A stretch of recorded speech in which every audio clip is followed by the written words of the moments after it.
हर हर महादेव दोस्तों, कैसे हैं आप सब। चलिए शुरू करते हैं आज की कहानी। अभी कल ही की तो बात थी जब रेखा एक बड़ी एमएनसी कंपनी में काम करती थी और ऑफिस के साथ साथ बच्चों को भी अच्छी परवरिश दे रही थी।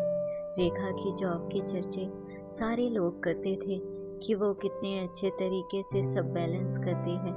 एक तरफ उसकी वाहवाही करने वाले बहुत थे, दूसरी तरफ उससे जलने वाले भी बहुत थे।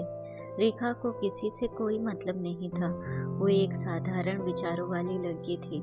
उसे सिर्फ एक ही बात बुरी लगती थी कि जब वो किसी से नहीं जलती, किसी से इस बात का मतलब नहीं रखती कि कौन कितना कमा रहा है, तो लोगों को उससे तकलीफ क्यों होती है। रेखा की एक सहेली उसे बहुत समझाती थी कि अगर हम किसी जंगल में फंस गए हैं और वहाँ शेर आ गया तो हम उस वक्त ये नहीं सोच सकते कि हम अच्छे हैं तो शेर हमारा कुछ नहीं बिगाड़ेगा।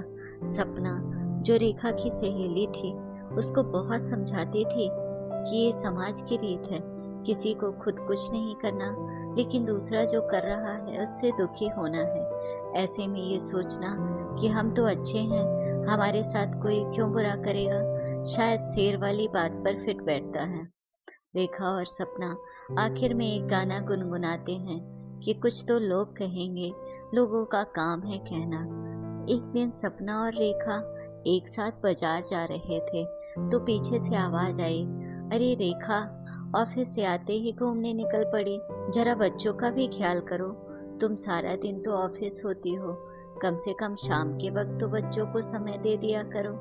दोनों को ये बातें सुनकर गुस्सा तो बहुत आया, पर सपना कहीं उल्टा जवाब ना दे दे, ऐसा सोचकर रेखा ने सपना का हाथ पकड़ा और तेज कदम बढ़ाने लगी, ये बोलते हुए कि आंटी अभी आई। सपना ने आगे जाकर बोला, देख रेखा, अगर तू लोगों से डरकर जीती रहेगी तो काम नहीं चलेगा, तुझे जवाब देना होगा।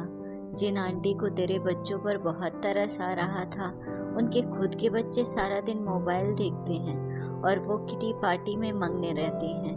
किस हक से उन्हें तेरे बच्चों पर इतना प्यार आ रहा है। लोगों का तो काम ही होता है दूसरों के घरों में झांकना और दखल देना। रेखा ने जैसे तैसे करके उसे चुप कराया और काम निपटा कर घर वापस आ गई। घर आई तो देखा एक मेल आया हुआ था कि उनकी कंपनी बंद हो रही है। उस जैसे कई लोग बेरोजगार हो गए। दर्द अब आंसुओं में बह निकला। बच्चे आए और बोले, मम्मी क्या हुआ, आप रो क्यों रहे हो।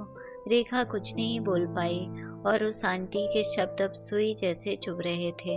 धीरज, जो कि रेखा का पति है, जब वापस आया तो रेखा की बात सुनकर बोला, रेखा वक्त को थोड़ा वक्त दो। आज पूरा 1 साल हो गया था रेखा को घर में रहते हुए, जिसमें रेखा अपने बच्चों के बहुत करीब आ गई थी। एक दिन उसको एक कंपनी में जॉब ऑफर आता है और उसे नौकरी मिल जाती है। बच्चे भी बड़े हो चुके थे, खुद को संभालने लायक, और अब रेखा को समझ आ गया था कि कभी कभी वक्त को वक्त देना पड़ता है। यही जीवन की सच्चाई है। अगर आपको हमारी कहानी अच्छी लगी हो तो अपने दोस्तों के साथ भी शेयर कीजिए और कमेंट में ज़रूर बताइए कि कैसी लगी ये कहानी। और हाँ, चैनल को सब्सक्राइब करना ना भूलें। धन्यवाद दोस्तों।